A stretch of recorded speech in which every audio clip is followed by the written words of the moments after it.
This is Susan Bradley for AskWoody.com, and this is Task for the Weekend, January 23rd, 2021.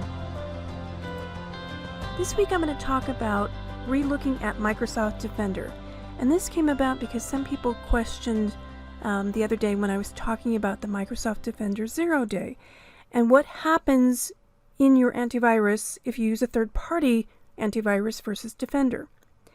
And it specifically came up because when looking at the information about Microsoft Defender, there was 0.0.0.0 listed as the version number, and that was a little bit confusing.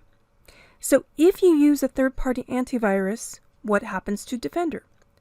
Obviously, it gets disabled, and therefore it doesn't take control of your system, and that's what that 0.0.0 is all about.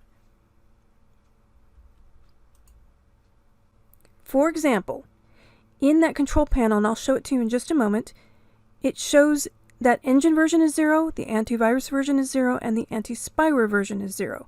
It's perfectly normal, and it showcases that Defender is disabled, and your third-party antivirus is taking control of the system.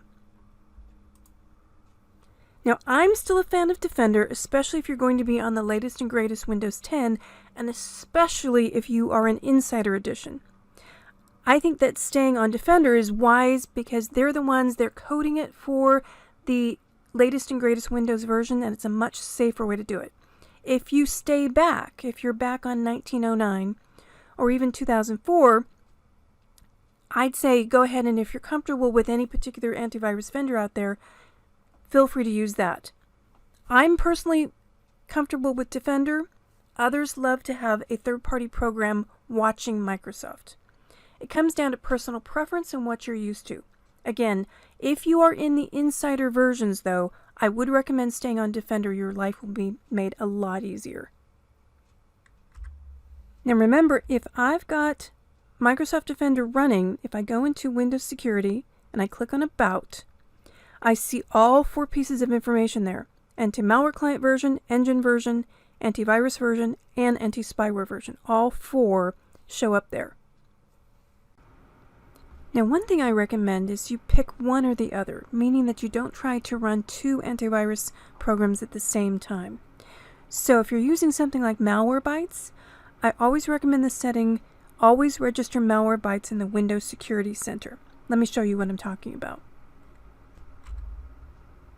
We are now in the settings of Malwarebytes, and you can see here the setting where it says Windows Security Center, always register Malwarebytes in the Windows Security Center.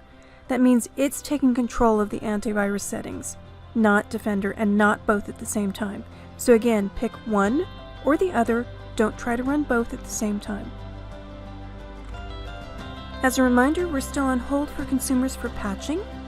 By all means, if you are a business and feel confident in your testing, you can start to deploy at this time. But again, take the time to make sure you have a backup of your system, and next week we'll be recommending that you do updates at the end of the week. Have a great week. See you next week. This is Susan Bradley for AskWoody.com.